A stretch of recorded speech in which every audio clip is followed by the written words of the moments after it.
It's preparing the live stream. And I think we're good to go. Okay, great. Thank you. Welcome, everybody. I'd like to call the November 21st, 2024 Human Resources Committee to order. If we could have a brief moment of silence and just pray for everyone involved downtown today.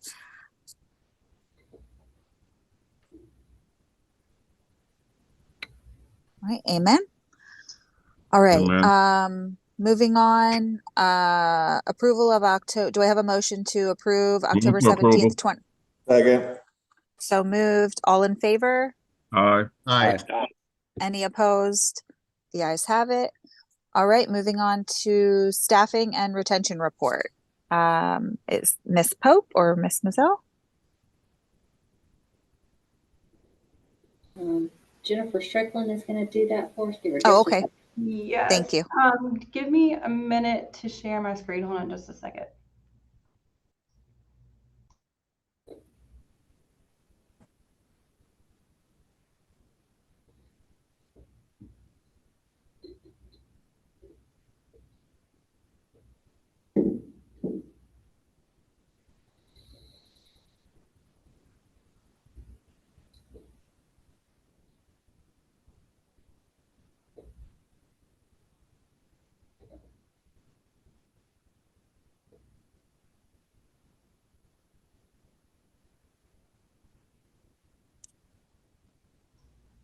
Sorry, I'm having a hard time with unmuting myself and sharing the screen. Do you guys see it? We do. Yes. Okay, perfect. Thank you.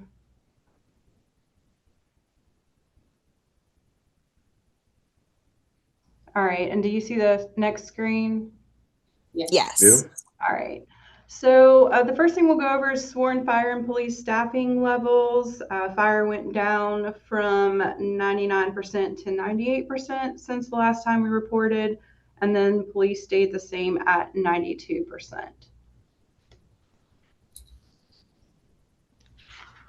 For the non-sworn staffing update, the key things I do want to mention that our current vacancy rate is still underneath. We have all of our departments underneath 30%. And then we also still have some temps. We have 5 in parks. Those are the groundskeepers. And then we have 7 in stormwater management. Those are the stormwater maintenance workers. I believe we had, I think, 10 previously reported. For total turnover through October of each year, where we are right now with fire, turnover did go up compared to this time last year. It went from 4.59% to 5.79%. And just kind of calling out, we did have 2 firefighters in training that decided to leave that recruit class. So I did want to kind of mention that. With police, the turnover went down compared to this time last year, going from 9.03% to 5.31%. And then for non-sworn turnover, we went up compared to this time last year, going from 10.26% to 11.07%. Any questions about that? And I do want to mention, and I should have done that at the beginning, so I apologize. We didn't report numbers in the last committee meeting, so this is reporting for September and October. And I think there's Councilmember Bowden. Thank you. So my question is, I understand the need for temporary workers and, awesome resource for, some of the just kind of lower level things that get done. But, we're not sending those people out, I imagine, to beyond parks, multiple places, during the summer or a certain place during the summer that is growing a lot. We're not sending them out there, 5 times for the stormwater department. Are we could we not get a better bang for the buck on those people by sending them out during the winter to kind of get a jump start on the growing season? Like really like kind of cut that stuff down while they're not working other seasonal jobs like landscaping companies? I don't know if Lindsay in recruitment wants to speak on the stormwater, and Kay, you may be able to attest to some of this a little bit better as well, but historically the stormwater temps we bring on to prepare for hurricane season, and then we also have them to stay on to keep drains cleaned while we do have a number of vacancies, especially during the system transition with Workday, until we can get those vacancies to full capacity and filled. For parks, to your point, those are for growing season. Those traditionally we bring on extra temps that come on during the spring season. The particular groundskeepers we have now are in relationship to ball field maintenance in the parks division for groundskeeping, like ball field maintenance for our recreational fall sports. And that's also for current vacancies until they can be filled for full-time positions. Is that kind of what you were looking for, Councilmember Bowden? Yeah, and maybe this is a better question for the stormwater department because they're going to understand some of the some of their I guess the nuances of their needs. But to me, we can get a jump start on hurricane season before everything starts growing by making sure some of the things that were overgrown, the previous growing season are getting taken care of during that time. And maybe they are, and I'm just, not aware of that. I mean, maybe it's just easier with the staff they have to do that kind of stuff during the season that's not growing. It's just if you hire temporary workers for a growing season, you're going up against other businesses that are doing the same thing. There's thousands of people in Charleston that are working seasonal jobs for private companies during the growing season that might otherwise be available, at a wage where we wouldn't be competing with those people as much.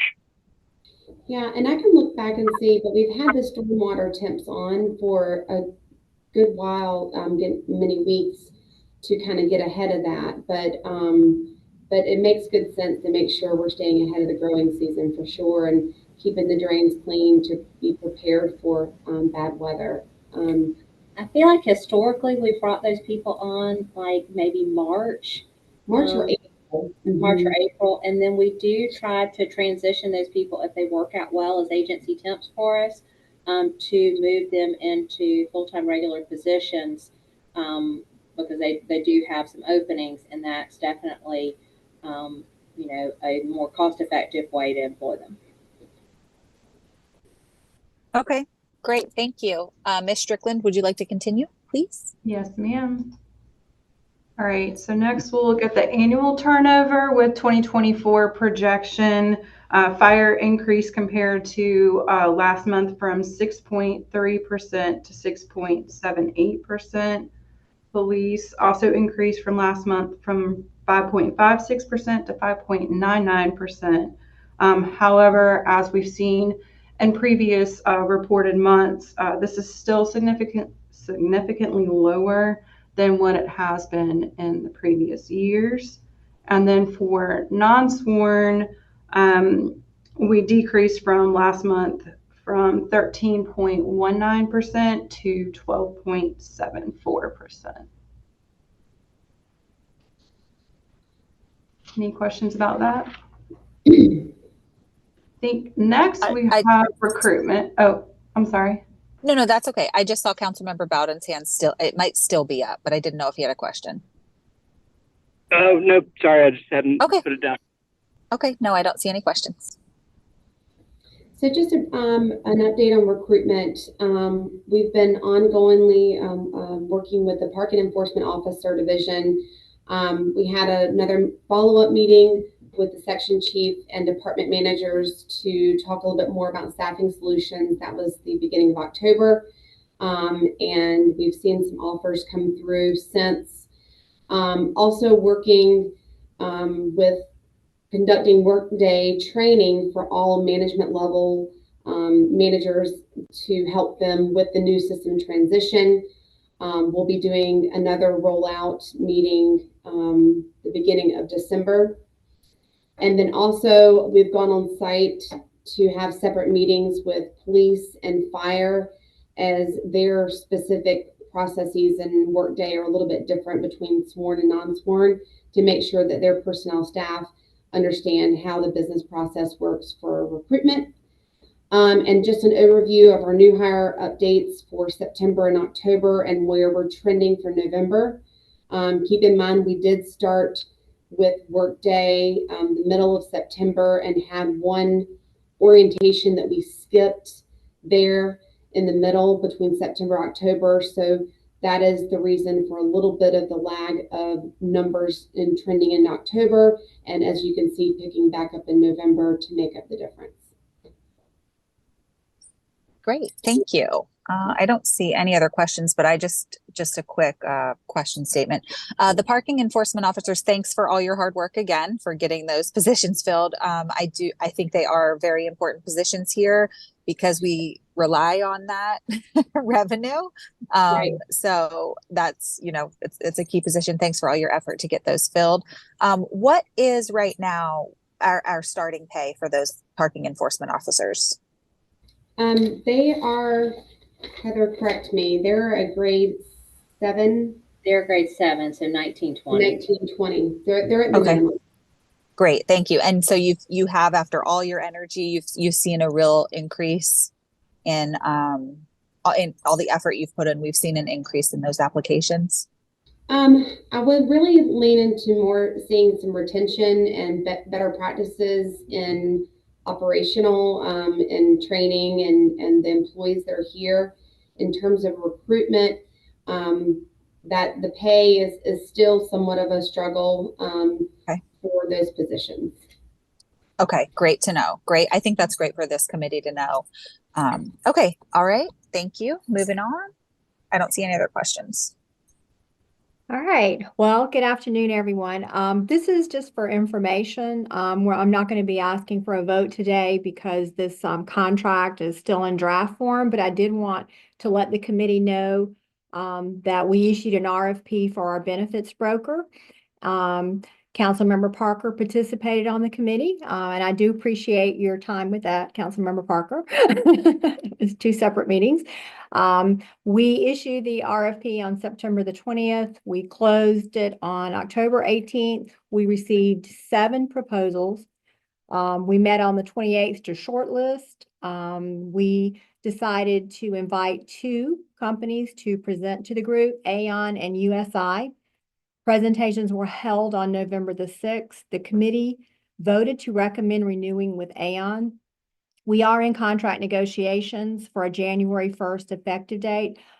We are going to be going straight to council with this one because, again, it's still in draft form. I don't have the contract ready to present for a vote to the committee, but we were hoping to try to get it to the next council meeting, but we're not sure. The contract kind of going back and forth a little bit. It could be the last council meeting in December, but we're still hoping, to have some movement to have it done. But we do need to get it done in December. Great, thank you. And sorry, everyone. Yeah, that was the end of the staffing report, and that was just on to 4A. But if anyone has any questions, and maybe Kay, just for the committee, I mean, utilizing this broker, the hope is to save the city some money when it comes, to renewing that whole entire healthcare budget. I mean, can you just give us a little background? Yes, thank you. Absolutely. They are very useful. It's useful to have a broker to help give you advice and guidance when it comes to ongoing trends and make plan recommendations. I would say probably one of the most important things they do for us is their actuarial services. Being self-insured can be a little tricky because, we have to calculate what our, healthcare costs are going to be. And it has been Jolene Dean's doing that budget for years. For BFRC is now Andrew Jones. He's taken over from her, but it's important to have someone else, doing those calculations as well. Because of course, the hope is that between the two of them, if they kind of agree on what they think the number is going to be, then you can have a little more confidence that, that you're headed in the right direction. So, yes. Okay. And they also provide some legal guidance to us when it comes to these matters. Great point to point out with compliance and things like that. It certainly is a heavy lift and takes some of the burden off of our staff. So that's wonderful. Councilmember Brady? Yep. No, that was going to be my question, just kind of delineating the concept of the broker versus, just going directly to an insurer to get quotes. So thank you for providing that insight. Thank you. Wonderful. Well, do any other I know it's fast here, y'all, but if anyone has any other questions, comments, if not, everyone have a great day. Thank you, Bye. everyone. Happy Thank you. Thanksgiving. Thanks, everyone. Thanks, everybody. Yeah. Thank you. Happy Bye, Thanksgiving. everyone.